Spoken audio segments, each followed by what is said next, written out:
C'est des paparazzi, hein. Ah oui, c'est fichu. Toutes les paroles sont enregistrées. Ouais, je sais que ça sera retenu contre moi.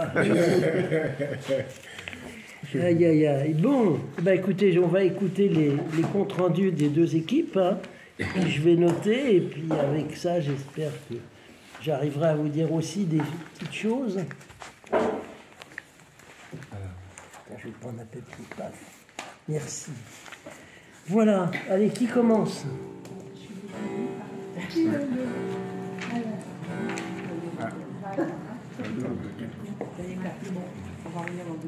Donc l'évangélisation, est-ce le travail de l'œil? Alors pour nous, oui, mais dans certaines conditions. La première condition, c'est d'être formé, d'avoir une bonne formation. On ne peut pas évangéliser sans formation. Après, on a discuté de moments d'évangélisation, enfin, qui nous paraissaient opportuns. C'était notamment dans les demandes de sacrement par la famille. Donc baptême, mariage, obsèques. Voilà, en gros ce qu'on a dit sur la première question. La première question, oui, d'accord. Ça va, Vous vous sentez représenté? est-ce que je dis aussi tout de suite la deuxième? Oui, dites ensemble. Alors, qu'appelle-t-on témoignage? Quel rôle peut y jouer la parole? Alors, pour nous, ce qui est témoignage, c'est notre vie, à nous, nos relations entre nous. C'est déjà un témoignage. C'est peut-être même ce qui me paraissait être le meilleur, enfin, je ne sais pas s'il y a un meilleur témoignage, mais celui qui reflétait au mieux le plus, en fait, notre chemin de chrétien, en fait. Donc avoir une vie chrétienne, être bon entre nous, c'était le meilleur témoignage. On s'est un peu interrogé sur quel rôle peut y jouer la parole, parce que pour moi, il n'y avait pas une majuscule à parole. Oui. Alors, je ne savais pas si c'était juste notre parole en tant que citoyen. Oui, c'était tout ça, oui. Voilà. Bon, c'est pour ça. Et donc, on s'est dit que c'était plutôt la parole de Dieu. Donc, voilà. Mais on s'est dit que de toute façon, on était transformé par la parole de Dieu et que ça se reflétait dans notre témoignage, dans notre vie, tous les jours. Ça va? Oui, super. Tu vas avoir un bon. Facile. Un par question ou... Alors, annoncer la foi chrétienne, est-ce manquer de respect aux autres croyances? On s'est dit que non, en fait, c'était pas forcément un manque de respect. Ça pouvait être plutôt une porte ouverte vers l'autre, un moment de partage aussi sur deux religions qui se rencontrent. Voilà. Puis on pouvait aussi trouver des similitudes aussi. On pouvait se rejoindre dans deux religions différentes. Voilà, alors maintenant l'autre équipe, je ne sais pas qui porte la parole. Marcel. Ah, il faut vous mettre d'accord là. On a pris des notes un peu au vol comme ça, pas forcément dans l'idée d'un compte rendu. Une remontée objective ou complète. Dites-nous. L'évangélisation, c'est le travail des laïcs. Alors d'abord, on a constaté pour ce qui était de nous, c'était compliqué de se situer dans cette perspective d'évangélisation quand on est né d'une vieille chrétienté. C'est-à-dire qu'on est né là-dedans et que finalement, au moins il y a quelques décennies, tout le monde était croyant. Tout le monde était croyant, c'était plutôt, ou plus ou moins, et ceux qui venaient pas, dans notre Bretagne, ceux qui fréquentaient pas l'église, c'était eux qui se faisaient remarquer. Maintenant ça s'est inversé, mais ça fait pas encore si longtemps que ça malgré tout. C'est vrai, c'est vrai. Voilà. Donc voilà, cette perspective de l'évangélisation, on en sent bien aujourd'hui l'acuité, mais c'est vrai qu'il y a quelques décennies, c'était pas du tout le cas. Sans doute, effectivement, c'est pas réservé, on se dit que c'était pas réservé, c'était clair. Tous les baptisés. Tous les baptisés, c'est le travail de tout le monde. Ça a commencé par l'éducation des parents, que les parents passent à la maison. Il ne fallait pas attendre d'aller à la catéchèse, mais commencer à la maison. C'est ce qu'on s'était dit. La meilleure évangélisation, quand elle peut se faire, c'est déjà au sein de la famille. Au sein de la famille. Pour la transmission. On a évoqué aussi tous les moments, comme vous avez dit. C'est vrai qu'au moment des obsèques, par exemple, c'est vrai qu'il y a souvent des remontées, comme quoi il y a des choses qui passent avec surtout depuis que... Enfin, évidemment, quand c'est des prêtres, mais il y a quand même toute les guides, enfin, indépendamment des guides, l'accompagnement des familles en deuil se fait par des laïcs, et donc il y a aussi des choses qui passent. Bon, qu'est-ce qu'on a dit encore par rapport à cette question? On a dit beaucoup de choses, mais c'était un peu hors sujet. L'accueil, on a parlé beaucoup de l'accueil à la parole. Après, c'est le témoignage. Qu'appelle ton témoignage? Quel rôle peut-il jouer la parole? Donc, on a pensé que le témoignage, ça passait effectivement par notre attitude et notamment l'accueil. Et donc, on a évoqué avec notre ami, je ne sais plus ton prénom, mais Wilfried. Et on est bien d'accord que l'accueil au sens large, c'est pas toujours le fort des catholiques, même si effectivement il y a des beaux accueils qui se font parfois au sein de l'accueil du presbytère, quand il y a des rencontres avec des personnes qui arrivent pour faire inscrire une demande, inscrire leurs enfants au caté. Il peut y avoir des accueils et des accueils ratés aussi. Hein. Et il y a aussi des beaux accueils qui se font aussi dans l'accompagnement des familles en deuil. Mais globalement, celui qui vient fréquenter l'église comme ça, à la messe dominicale, il peut passer des mois sans être accueilli par personne. Donc c'est quand même... Donc ça c'est un contre-témoignage, c'est à l'inverse, qui est à mettre à notre débit. Il y avait l'écoute aussi. Non, on avait dit que à l'accueil du presbytère, par exemple, il fallait beaucoup fallait écouter, savoir être à l'écoute de la personne qui venait demander quelque chose. Alors, on s'est dit sur les témoignages, c'est vrai que le témoignage, on vous a rejoint, c'est vrai que nous, on est plus de cette culture-là, de se dire, le témoignage qui ressort, c'est le témoignage déjà de sa propre vie, si on fait un petit peu envie, s'il y a des personnes qui sont un petit peu, où on peut dire, tiens, celui-là, il n'est pas comme tout le monde, mais il est aussi en même temps étiqueté catho, donc ça peut interpeller. C'est vrai que le témoignage de sa propre vie, alors on a évoqué d'un siècle où c'était le siècle de l'enfouissement, où il fallait s'enfouir dans la population, et donc le témoignage de sa vie devait interpeller les gens. Sans doute qu'il manquait peut-être effectivement, avec sa propre vie, peut-être d'avoir une parole qui interpelle en plus de son propre témoignage de vie. C'est sûr que ça apporte un plus. On s'est dit qu'il y avait des témoignages, y compris proches de nous, même dans notre paroisse, il peut y en avoir, qui peuvent être forts parfois pour des gens qui ont vraiment vécu des choses fortes, des conversions, et donc ceux-là sont plus enclins à interpeller et à donner des témoignages que nous, qui sommes presque nés dans la foi, et donc quelquefois on a une foi un peu plan-plan, un peu endormi, et donc on est sans doute moins appelé à en témoigner, alors que quand tu as vécu un choc, une conversion dans ta vie, ou un événement important qui a retourné des choses, et c'est vrai que ton témoignage touche plus, et tu es peut-être plus aussi tenté de le donner, quoi.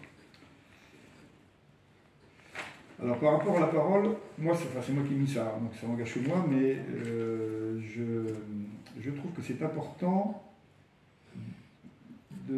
surtout dans un monde où la parole circule surtout beaucoup par les réseaux sociaux, où on peut trouver tous les prêcheurs du monde sur Internet, de bien situer d'où vient la source de celui qui parle. Parce que c'est vrai que les beaux parleurs, il y en a de partout. Alors, il y en a sans doute des très bons parleurs dans l'Église, mais il y en a des beaux parleurs de tout poil et de toutes obédiences. Et donc, c'est vrai que la parole en elle-même ne suffit pas. Je pense que la qualité de la parole, elle s'accrédite avec la cohérence de la vie de celui qui l'a dit, malgré tout. Donc, il faut les deux. Voilà. Merci. Mais la troisième question, la troisième question, annoncer la foi chrétienne, est-ce manquer de respect aux autres croyances? On se dit que non, pas forcément. Chacun en profite, les autres en font autant. Les autres Nous, on n'est pas confrontés forcément à ces problèmes entre le musulman et nous. Chez nous, à Montauban, ou ailleurs, ça n'existe pas forcément. Ça existe, Moins qu'à Paris ou autre. On est plus confronté à des croyances, entre guillemets, c'est-à-dire que moi je fais bien la distinction entre la foi et la croyance. Voilà. Moi c'est comme ça. Et donc aujourd'hui, tu as des gens qui croient en tout, en n'importe quoi. C'est-à-dire que quand on ne croit plus en Dieu, on est prêt à croire en tout. Donc il y a toutes sortes de croyances. Voilà. Donc ça c'est la première chose. Et moi je rajouterais quand même que ça nécessite quand même pour nous-mêmes d'avoir les idées claires et de ne pas être relativiste.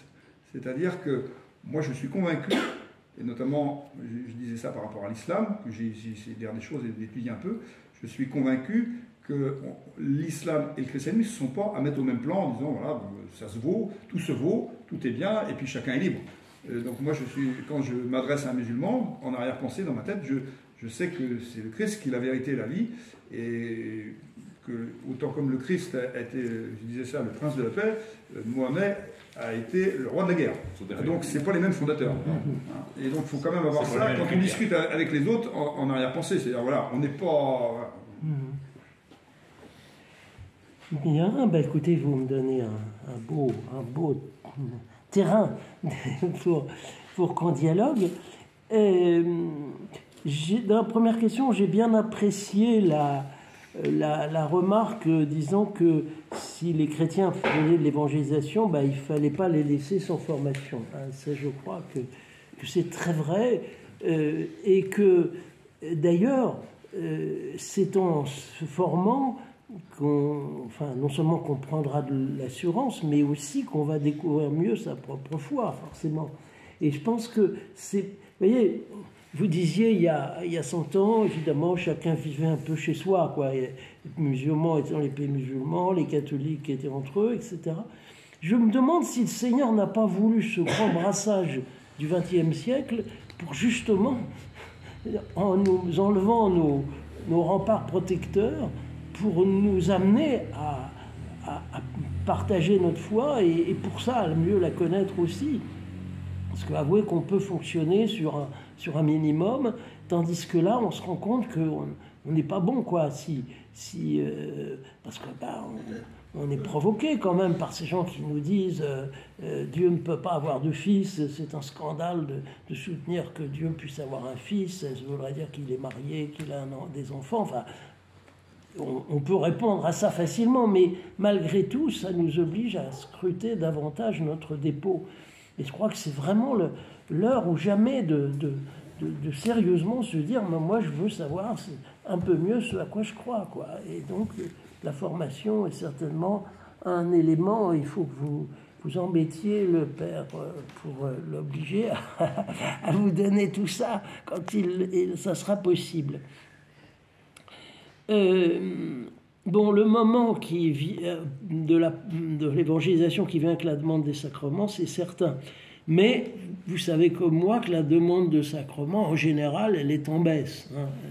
Un peu partout en France, ça n'a jamais remonté depuis 20 ans. Donc ça descend toujours un peu plus. Donc peut-être faut-il aussi de temps en temps provoquer une question sur ces fameux sacrements. Vous voyez, vous rencontrez des familles qui viennent d'avoir des enfants, par exemple, carrément de leur dire, vous ne pensez pas le faire baptiser, enfin, et là, ça provoquera forcément un éclaircissement. Oh, qu'est-ce que ça rajoute, etc. Mais si vous voulez que je vous le dise, ce que ça rajoute beaucoup. Hein. Et donc, vous voyez, je pense qu'il ne faut pas que nous attendions simplement derrière notre guichet la clientèle, mais qu'on aille chercher aussi un peu la clientèle. Hein. Sinon, c'est quand même une peau de chagrin qui se rétrécit. Hein. Et, je sais pas, quand on regarde les registres de baptême ou de mariage, et même d'enterrement, et même presque surtout d'enterrement, on voit que c'est effectivement... par rapport à il y a 20 ans déjà, c'est la belle.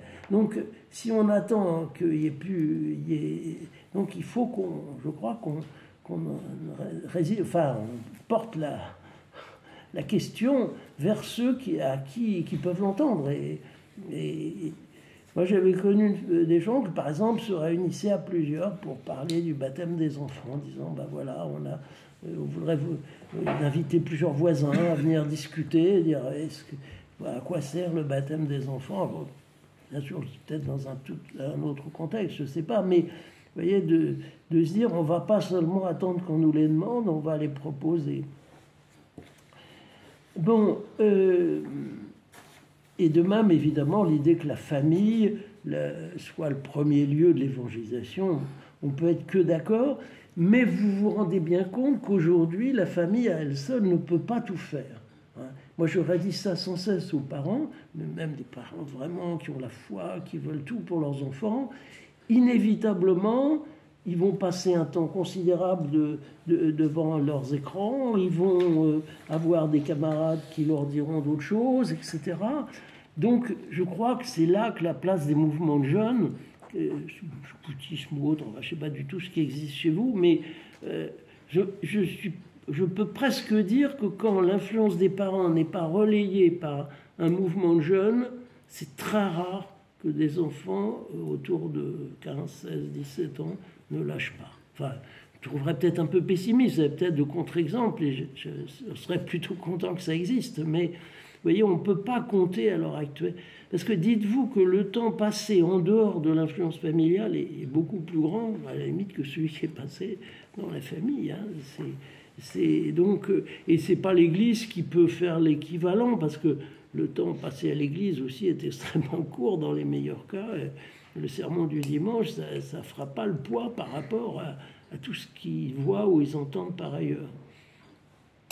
Donc, alors, les obsèques, c'est vrai, les décès plus exactement, hein, quand nous entendons parler de gens qui ont un décès, ben, c'est souvent le moment de dire, je sais pas, vous voulez pas qu'on fasse dire une messe pour votre défunt, etc. Enfin, d'aller dans le sens de la proposition, et à quoi tout ça, ça sert, ben, je vais vous dire à quoi ça sert. Et si la réponse est intelligente, ben, les gens diront, ah bah oui, pourquoi pas. Moi, j'ai remarqué combien de gens étaient touchés quand on leur proposait, même s'ils ne sont pas du tout pratiquants, par une... Tu vois, mais vous voulez qu'on aille prier ensemble à l'église pour votre grand-père ou votre cousin? Et bien des gens, vous serez peut-être surpris, qui diront, bah oui, pourquoi pas, je viens avec vous. Et là, vous improvisez dans l'église une prière, vous lisez leur... Et puis, ben, ils seront contents. Je ne sais pas si je vais aller bien loin avec ma voix. On va voir. Peut-être que le Seigneur voudra me couper le sifflet. Alors, sur la deuxième question, j'ai peur de vous choquer un peu. Mais, enfin, vous commencez à me connaître. Ouais, alors donc, vous voyez, je suis d'accord, bien sûr, que le témoignage de vie est important, ça je l'ai dit, mais je me pense que très rarement, il provoque une conversion. Ça peut arriver, hein, mais je crois qu'il prédispose peut-être à une conversion, mais qu'à lui seul, il ne suffit très rarement. D'ailleurs, regardez, tant que Jésus a été à Nazareth, il n'a pas eu de disciples. Enfin, pas de gens qui se sont groupés autour de lui en disant « Oh, tu vis de façon tellement magnifique, on voudrait faire comme toi ». Ça ne parle pas de soi-même, surtout que rêvons pas, nos vertus ne sont pas si éclatantes que ça. Enfin, peut-être, moi, ma mère disait, c'est pas en te voyant vivre que j'aurais envie d'être chrétien. Ma mère n'avait pas la foi. Elle disait ça un peu pour me provoquer, remarquez. Hein. Je dis pas qu'elle le pensait complètement, mais quand même, c'est ma fils prêtre qu'elle voyait, ben voilà, elle voyait tous mes petits défauts, elle voyait eh bien, donc, vous voyez, nos vertus ne sont pas telles que les gens tomberaient à genoux. Donc, si on ne double pas ça par un effort pour provoquer la question religieuse, je pense que... vous parliez de l'enfouissement, mais exactement, c'est ça qui s'est passé, c'est ça ce grand malheur. Parce que dans les années, disons même d'après la guerre, la dernière guerre mondiale, il y a eu de gros efforts d'évangélisation qui ont été faits en France. Il y a des mouvements qui se sont fondés, comme la Légion de Marie, par exemple. Je prends un exemple entre 100 et des tas de choses qui avaient vraie volonté missionnaire. Et puis, on a eu un moment où on nous a dit « Ah, surtout pas, c'est pas bien, il faut pas chercher à influencer les autres. » Puis d'ailleurs, ça réussit pas. Donc, on nous a poussé à l'enfouissement, mais je pense que c'est un malheur quand même. C'est un malheur dont nous sortons avec peine. Il a fallu Jean-Paul II en 82, je ne sais plus, qui a lancé cette formule de la nouvelle évangélisation en disant que pour les pays de vieille chrétienté, il fallait trouver une manière de reprendre à zéro l'évangélisation et qu'il fallait s'y mettre. Alors ça a été un détonateur, il y a eu beaucoup de choses qui se sont lancées à partir de là, mais qui ne sont pas encore si constamment présentes, hein, et on voit qu'elles ont ça a du mal. Alors en ce moment, ça a l'air de s'accélérer. En 2004, il y a eu quatre capitales en Europe qui se sont lancées en même temps dans l'évangélisation, parce qu'il y avait 4 cardinaux qui s'étaient rencontrés à Rome et qui ont eu cette idée-là. Il y avait Bruxelles, Bruxelles, Paris, Vienne, je ne sais plus quelle était la 4e. Et de fait, bon, il y a eu une semaine missionnaire, beaucoup de paroisses s'étaient mis dans le coup, elles faisaient porte ouverte, il y avait des gens dehors qui expliquaient aux gens ce qui se passait dans l'église, etc. Bon, mais depuis, je vous dis, il y a des écoles d'évangélisation qui se fondent. Moi, on m'a appelé à aider à en faire démarrer une, et puis il y a pas mal de choses qui se font. Mais évidemment, il faut trouver la grande ville n'est pas la petite ville, les pays de vieille chrétienté ne sont pas tout à fait comme les zones où il y a que des immigrants, par exemple. C'est presque plus facile d'ailleurs dans les zones où il y a que des immigrants, parce que justement on rentre.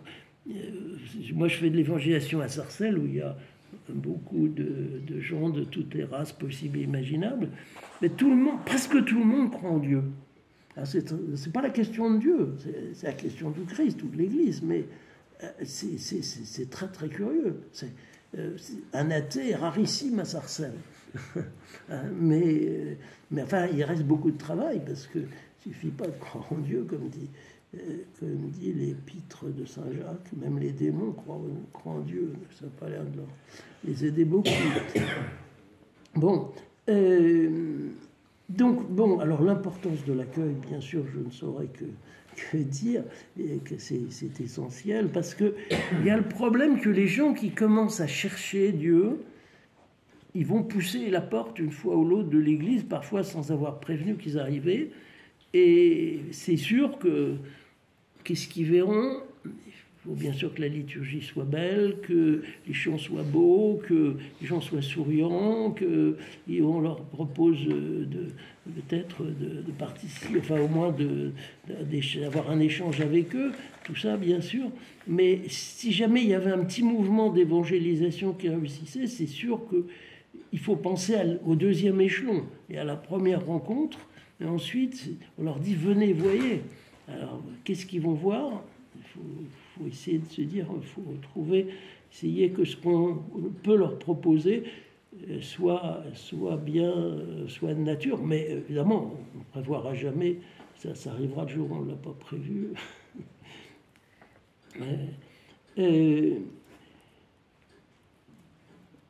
Bon, alors évidemment, quand des gens ont un témoignage de convertis, ça peut être assez riche, et généralement les convertis n'hésitent pas à en parler. Mais j'allais dire, vous êtes tous des convertis à votre façon, parce que je suppose que effectivement beaucoup d'entre vous, vous avez une origine chrétienne, vous avez une famille, c'est très bien, et ça aurait trop s'en être heureux. Mais vous ne seriez pas resté catholique si vous n'aviez pas fait une espèce de retournement intérieur. Au moment où d'autres partaient, vous êtes là. Hein, donc il y a eu quelque chose qui s'est passé dans vos vies chrétiennes, qui peut-être pas appeler conversion au sens propre, de dire je sais, je crois, je suis désabusé comme dans Polyeulte, hein, mais malgré tout, il y a eu quelque chose dans lequel Jésus est venu frapper un petit peu plus fort à votre porte, hein, les choses comme elles sont, et que vous vous êtes dit un jour, je sais pas, une messe ou ailleurs, c'est vrai, cette affaire-là, il est là, il est vraiment là. Bon, c'est pas un message forcément, mais vous pouvez le dire, quoi. Vous pouvez dire, vous savez, moi, je suis comme tout le monde, hein, j'aurais peut-être quitté aussi, mais le Seigneur m'a rattrapé et il m'a montré ceci, cela. De le dire, hein, je crois que c'est... je crois que ça... Alors, je ne sais plus. Oui, c'est Christophe, hein, vous, c'est ça. C'est de ce côté-ci où on parlait des paroles qui circulent sur les réseaux sociaux et dont il faut bien sûr se méfier. Mais il faut aussi profiter pour proposer des choses. Alors, le critère de la parole n'est pas seulement la cohérence, parce qu'il y a des gens, si on est sur Internet, on ne sait pas qui ils sont, avec qui on parle, donc ils ne nous connaissent pas non plus. Donc, mais il y a quand même l'idée d'une vérité. Vous voyez, c'est un concept qu'aujourd'hui on a à peine à dire, mais quand on dit la vérité, la vérité avec un grand V, eh ben, ça touche. Hein, parce que souvent ces paroles, par exemple, moi j'ai tout un passé de discussion avec les témoins de Jéhovah. Avec un témoin de Jéhovah, c'est fié un deal. Je lui ai dit, si vous me convainquez, je vous promets que je vais chez vous. Je préviens mon évêque et je lui dis, voilà, je suis témoin de Jéhovah. Si vous avez raison, mais pourquoi moi? J'ai rien à perdre. Ce que je veux, c'est la vérité. Je défends pas mon salaire, ma retraite, etc. Donc, mais je dis, je demande de vous que vous vouliez la même chose. C'est-à-dire, vous vous dites, si jamais Monsieur Giton, évidemment il m'appelle comme ça, me convainc, je serai à Noël à la messe catholique. Donc on a discuté ferme et il s'est défendu, moi je me suis défendu, et il y a eu un moment où j'ai senti que ça bougeait, quoi. Qui s'est rendu compte qu'il y avait quelque chose qui n'arrivait pas. Malheureusement, à partir de ce moment-là, les relations se sont distendues. J'y peux rien. Et alors, il m'a envoyé encore quelques phrases, mais c'est pour qu'il il suivait plus la discussion, quoi. Il était sorti. Je crois à la vérité. Saint Augustin disait ça. Je suis pour les hérétiques de son temps. Il dit, mais discutons, quoi. Pourquoi la parole et l'intelligence? Moi, je crois que vous êtes un homme intelligent. Les arguments doivent pouvoir vous toucher. Et vos arguments peuvent me toucher. Nous n'avons rien à craindre. Hein.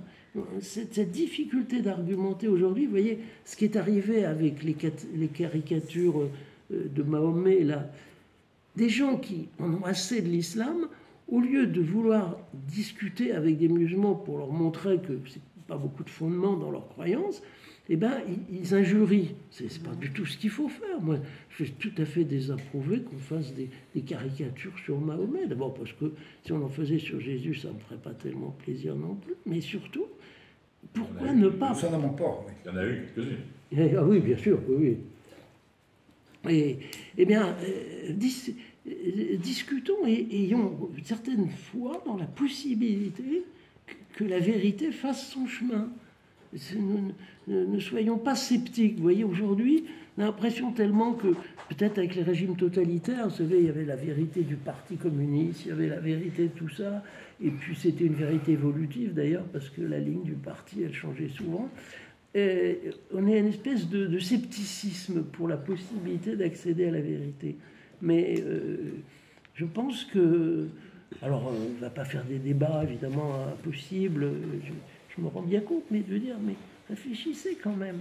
Et la rencontre avec, ça va être la troisième question d'ailleurs, la rencontre avec d'autres croyances, c'est pas seulement l'occasion de montrer son carnet de timbres, vous savez, comme les philatélistes se disent, regardez ma collection, puis l'autre, je regarde la vôtre, et c'est sympa des deux côtés, parce que ça, bon, c'est de la politesse, mais ça va pas très loin, mais de pouvoir dire, mais comment vous pouvez dire quand même que l'évangile est frelaté, que Jésus n'est pas mort sur la croix, enfin, vous voyez bien que ça tient pas, enfin, et certains musulmans finissent par l'admettre, quoi. Et de se dire, ben, vous voyez, ça va beaucoup plus loin si c'est approché de nous jusqu'à prendre notre mort, et quelle mort, la plus horrible qui soit, pour lui.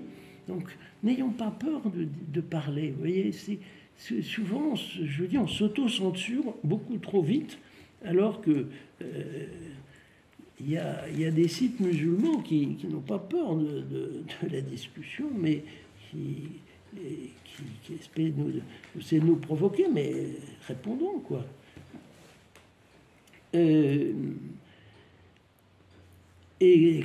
et comme vous dites à juste titre, en tout cas, même quand on discute avec quelqu'un d'une autre croyance, rappelons-nous qu'il est fait pour le Christ et que le Christ est la vérité.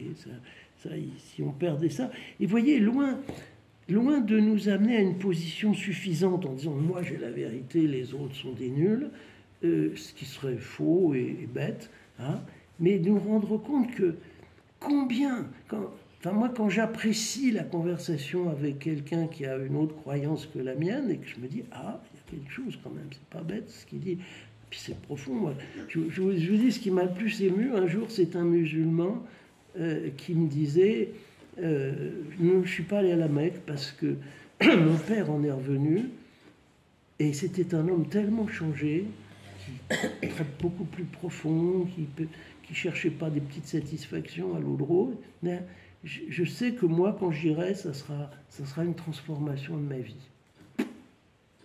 C'est pas rien quand même, c'est la façon de voir le pèlerinage. Mais alors justement, je me dis, pour lui qui est dans une croyance qui est quand même pas la vraie, si déjà il fait ce chemin, eh bien, à combien plus forte raison le Christ est grand, et puis pour pouvoir, j'allais dire, pour être cette vérité vers laquelle nous marchons tous, lui comme moi, au fond. Nous sommes tous des chercheurs de Dieu et nous marchons.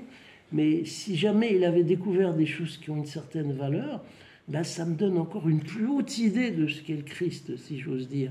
Je me dis, ben, pour répondre à ça, pour pouvoir dire à cet homme que le Christ est vraiment, pour lui aussi, la réponse à ces questions, il faut que Jésus soit pas seulement le patron de mon petit groupe ou l'image, l'icône de ma corporation, c'est qu'il soit vraiment le Dieu universel, le Dieu qui est au-dessus de tout.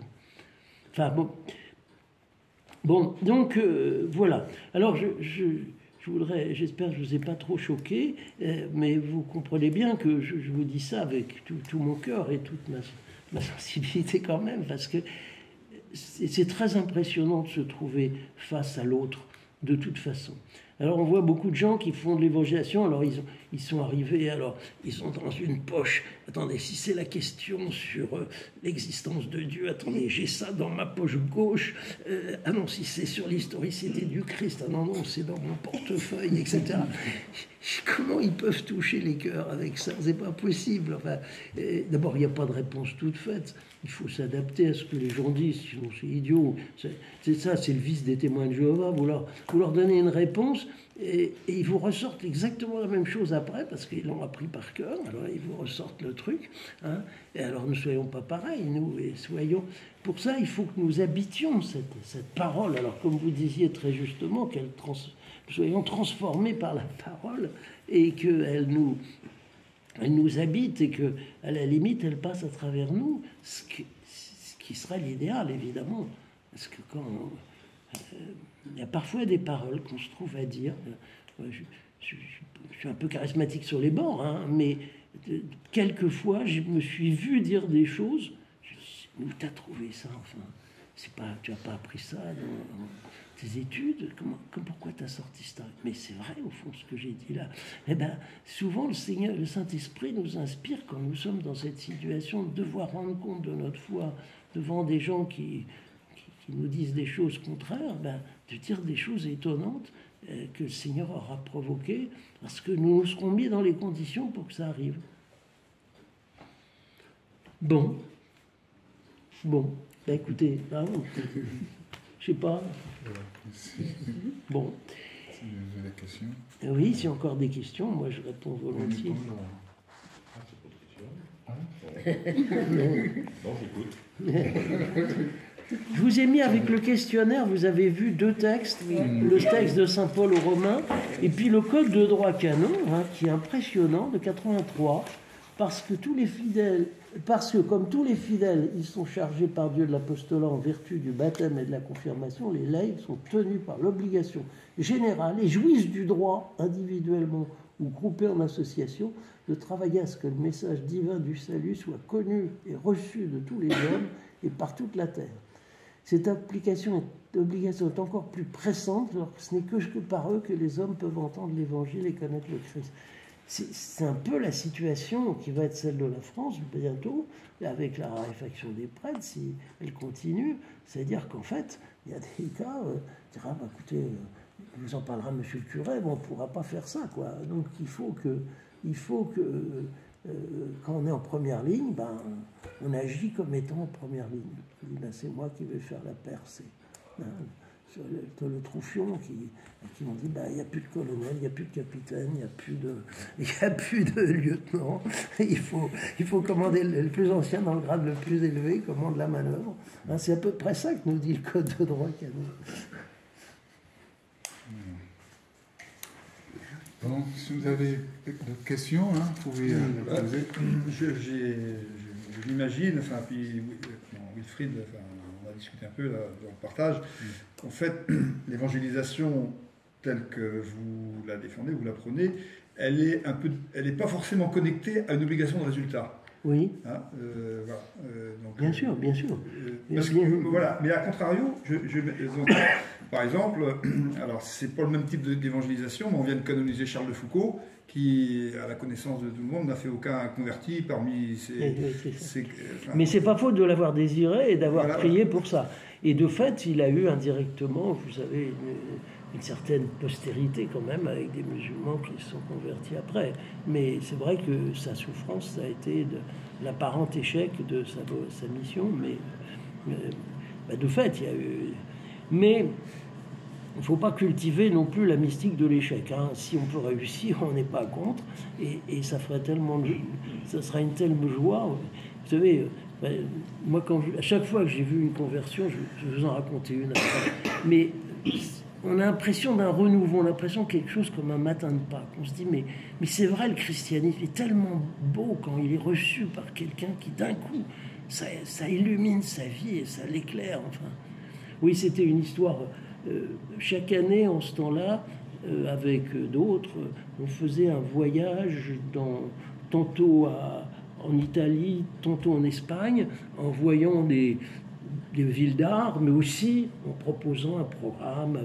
Ça tombait pour la Semaine Sainte, alors il y avait des offices, il y avait tout ça. Donc l'idée, c'était de proposer des gens qui seraient attirés par le côté touristique de la chose, et puis, mais qui acceptaient évidemment aussi de participer au reste. On leur proposait un contact avec le christianisme.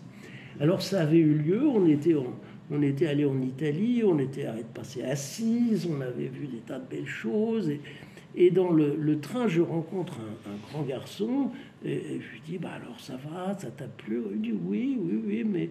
oui, mais enfin bon, le truc religieux, c'était pas trop mon affaire.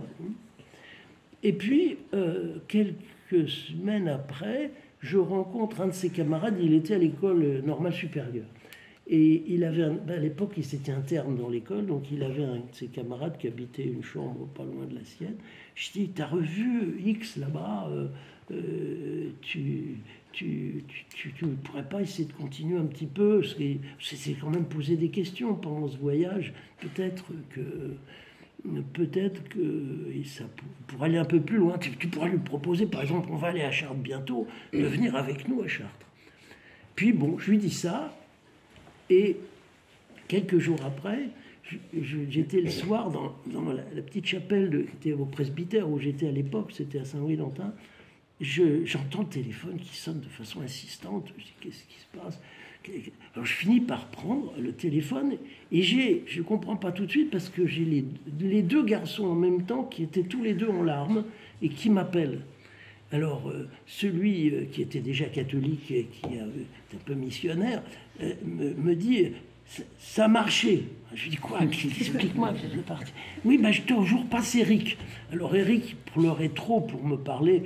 Il était littéralement, vous savez, des grands gaillards, ils étaient tous les deux rugbyman. Ce n'étaient pas des mauviettes. Alors j'ai fini par comprendre ce qui s'était passé parce que je ne comprenais rien. Alors celui qui était catholique, qui était engagé, il s'appelait Claude, il s'appelle toujours comme ça d'ailleurs, et il est d'ailleurs breton. Et d'après ce qu'il m'a raconté, il a donc été sonné à la porte de son camarade, puisque je lui avais dit de faire une démarche, il l'a faite.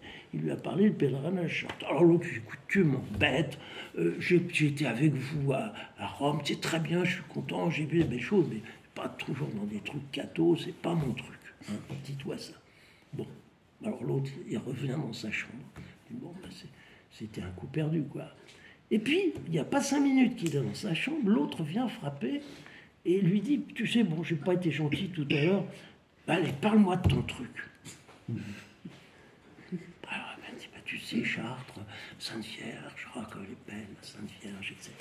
Et puis le Christ, puis, tu dis, continue, c'est en train de venir. Quoi, qu'est-ce qui est en train de venir? Alors, à minuit, mais c'est parce que j'ai le coup de fil, c'était après minuit, hein, vers minuit, l'autre tombe à genoux, littéralement, et dit, ben, je crois. Alors c'est là qu'ils m'ont appelé au téléphone, etc., et qu'ils sont allés qu'ils ont fait le geste ensemble d'aller en Terre Sainte, etc., pour un pèlerinage qu'ils ont pu prendre. Mais c'est extraordinaire, parce que on sent que ça pourrait être que l'Église, s'il y avait plus de convertis, vous voyez, ça, tous nos vieux problèmes, toutes nos histoires qui n'en finissent plus, ça donnerait à la vie chrétienne une jeunesse, une nouveauté. Hein. C'est comme dans un ordre religieux, quand il y a de nouvelles vocations qui arrivent, quoi. Tout le monde est obligé de s'en repris par l'intuition de la vie religieuse. Eh ben, nous, notre vocation, c'est d'être chrétiens. Et quand nous avons des frères qui nous arrivent comme ça, de façon soudaine, généralement, c'est tellement extraordinaire. Alors ne croyez pas, c'est impossible. Moi, j'ai vu ça tout au long de ma vie. Enfin, j'en ai vu des dizaines de cas comme ça. Hein. C'est pas si impossible que ça. Alors là, le Seigneur avait aidé, bien sûr, largement. Parce qu'on dit, c'est pas nous qui convertissons, c'est le Saint-Esprit. Mais bien sûr que c'est le Saint-Esprit. Mais il n'a jamais été dit que le Saint-Esprit devait agir sans occasions que nous lui fournissons. Sinon, d'ailleurs, je ne vois pas pourquoi le Christ aurait fondé une église. Donc voilà. Excusez-moi, je parle beaucoup. Hein. C'est bien quand même. Moi aussi. Je fais un peu l'aiguillon de temps en temps. Mais en fait, le problème par rapport à l'évangélisation, est-ce que c'est pas aussi qu'on s'adresse à des libertés? C'est-à-dire que on a eu dans des siècles passés où il n'y avait pas trop de liberté. On nous promettait l'enfer si on ne croyait pas, donc du coup, on est obligé de croire. Donc voilà, aujourd'hui, tout le monde ira au paradis, même quand on passe à l'église, dans les obsèques, on y va tous d'office, donc comme ça, à la limite, on n'est pas trop engagé, qu'on ait une vie chrétienne moyenne, ou voilà, on ira tous au paradis. Donc c'est un discours qu'on entend partout. Donc on n'a plus besoin de faire d'une adhésion libre. Et alors, par contre, on se posait la question des évangéliques qui font quand même beaucoup des mules, mais ils font du rentre-dedans aussi. C'est-à-dire qu'en fait, nous, on n'est plus... Même si vous êtes tenté d'annoncer l'évangile de manière directe, vous laissez les gens libres. La réponse est libre derrière. Tandis que quand on lui suivait la culotte un peu, du rentre-dedans, et puis voilà, on prend ton adresse, on te rappelle le lendemain, et le surlendemain, et voilà. Évidemment, peut-être ça paye aussi un peu. On ramène un peu plus de monde à court terme. Mais de toute façon, ça sera libre, finalement.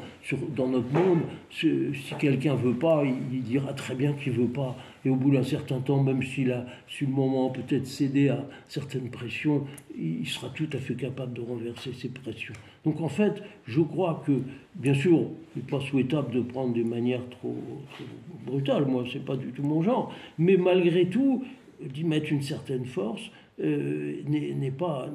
parce que ça prouve aussi l'intérêt et l'importance qu'on donne à la chose. Si on dit, vous savez, faites ce que vous voulez, de toute façon, Dieu, il est large, il a des idées très très larges, de toute façon, vous soyez ceci ou cela, il vous est... d'abord, c'est peut-être pas vrai, et puis, surtout, ça n'aide pas du tout, comme vous dites, à la conversion. Je crois qu'il faut prendre une voie moyenne, c'est-à-dire, bien sûr, on laissera les gens libres, et je ne vois pas comment on pourrait faire autrement, on laissera les gens libres, mais être libre, c'est pas ne pas faire une proposition, voire même une proposition un peu forte, hein, parce que la liberté, c'est pas la page blanche. Même à la limite, celui à qui on ne donne aucune possibilité de choisir, il n'est pas libre. Hein. Mes parents disent je te laisse libre. Oui, mais il ne sait pas ce qu'il faut qu'il fasse, le pauvre chou là. Il sait pas. Donc si vous ne le laissez pas libre, en fait, il va être encore beaucoup moins libre à cause de ça. D'indiquer un chemin n'est pas enlever de la liberté. Faites bien attention à ça, parce que sinon, la Sainte Vierge, on ne lui a pas laissé le choix en ce sens-là. L'ange lui a dit, tu vas concevoir et enfanter un fils. Il dit pas, tu sais, il y a beaucoup de possibilités, etc. Tu feras comme tu veux. Il dit pas ça, l'ange. Il dit, tu concevras et enfanteras un fils. Bien sûr, son adhésion est requise, mais sur la base d'une proposition. Voyons, il faut pouvoir dire ça aujourd'hui. La liberté, c'est pas de créer l'équidistance entre tous les termes du choix. C'est au contraire manifester qu'il y en a un et qu'il y a une proposition qui est juste et vraie et importante. Et c'est ça, laisser la liberté, parce que l'inverse ne laisse pas libre. Vous voyez bien, c'est l'enfant qui me dit, écoute, tu feras ce que tu veux. Aujourd'hui, ce problème, beaucoup de gens, parents me mettent au courant de cette histoire dramatique. J'espère que vous n'avez pas été trop touchés par ça. Vous savez, des enfants qui veulent changer de sexe aussi. Ça devient une maladie, parce que ces pauvres enfants, après, ceux qui s'engagent dans cette voie, mais on voit des parents dire, ah, tu sais, tu feras comme tu veux. Mais quelle démission, enfin. Bien sûr, ils ne vont pas le retenir avec des chaînes en l'obligeant à ne plus sortir pour ça, mais malgré tout, enfin, de pouvoir dire, mais tu fais un choix catastrophique, tu n'arriveras jamais à trouver ton équilibre avec ça. On voit que ça engendre des suicides, que ça engendre des gens qui ne sont jamais à l'aise, parce que est-ce que je suis devenu assez homme pour tromper tout le monde et que tout le monde me prenne pour un homme? Alors, on renforce les épaules, on se met c'est une telle absurdité. Donc, non, la liberté, c'est de laisser profondément la personne décider, mais sur la base d'une proposition sur laquelle on peut dire que quelque chose est important et décisif et que le contraire est catastrophique. Sinon on ne s'est pas laissé libre, ça. Cette erreur sur la liberté, en fait, vous savez, il faudrait beaucoup parler de cette question-là, mais ce n'est pas notre sujet d'aujourd'hui. Que ce sera une prochaine fois que vous reviendrez sur la liberté, oui, c'est vrai, parce que c'est un sujet aussi. Oui, mais il y a l'idée de Sartre qui a fini par prendre le pouvoir, c'est-à-dire celle selon laquelle, dès que quelque chose m'est proposé par quelqu'un qui a sur moi une autorité, forcément, il faudra que je manifeste ma liberté en refusant ce qu'il me dit. Donc c'est le refus du père, par excellence, parce que le père, il me précède par définition, il est plus âgé que moi, et il me dit des choses qui sont le fruit de son expérience ou de sa connaissance des choses. Eh bien, je serai libre quand j'aurai refusé d'entrer dans ses vues. Alors, il ne peut plus rien bâtir. Il faut sans cesse que chacun repose toutes les fondations et dans lesquelles ça c'est... Bon, on en est là dans notre société, on fait absolument, exactement, mais nous on a par notre foi chrétienne une autre vision de la liberté, qui est justement celle de la Sainte Vierge, qui ont dit, tu vois, Dieu a un projet pour toi, est-ce que tu veux t'y engager?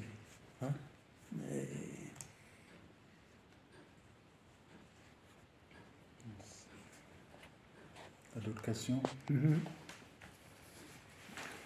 Le conseiller. Voilà. Bon. Si vous n'avez pas d'autres questions, on va essayer de tenter un petit moment de prière. Oui, c'est à la crypte. À la crypte, parfait. Mais alors, j'aurais besoin d'un chantre. Je vais vous distribuer la feuille. J'ai pris que des choses, je pense, extrêmement connues comme chant, mais peut-être que...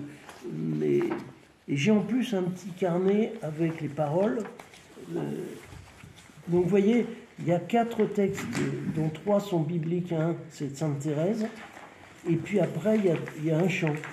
Alors, je pense que le premier, Les mains ouvertes, c'est un vieux film, mais sans doute vous le connaissez. Hein. Donc ça pose pas de problème. Voilà. Bah, si vous... Et que vive mon âme à te louer aussi, c'est un chant plus charismatique. Vous avez ça. Bon, j'ai les paroles, hein, ceux qui font chanter, j'ai les paroles. Esprit de Dieu, souffle de vie, Esprit de Dieu, souffle de feu. Vous voyez aussi. Voyez. Bon, mais c'est pas. Alors les derniers, alors, par contre, peut-être est-il moins connu, c'est sur les paroles de Sainte Thérèse dans l'Église de Dieu, non, dans le cœur de l'Église, ma mère, je serai l'amour. Si quelqu'un se sent, j'ai la partition, mais vous le connaissez. Moi je connais. Et ben voilà, d'accord. Ben voilà, je vous partagerai le livre pour les autres chants avec madame. D'accord. Puis quelqu'un lira chacun des textes aussi. Alors tu peux peut-être attribuer les 4 textes, dont 3 sont bibliques. Non.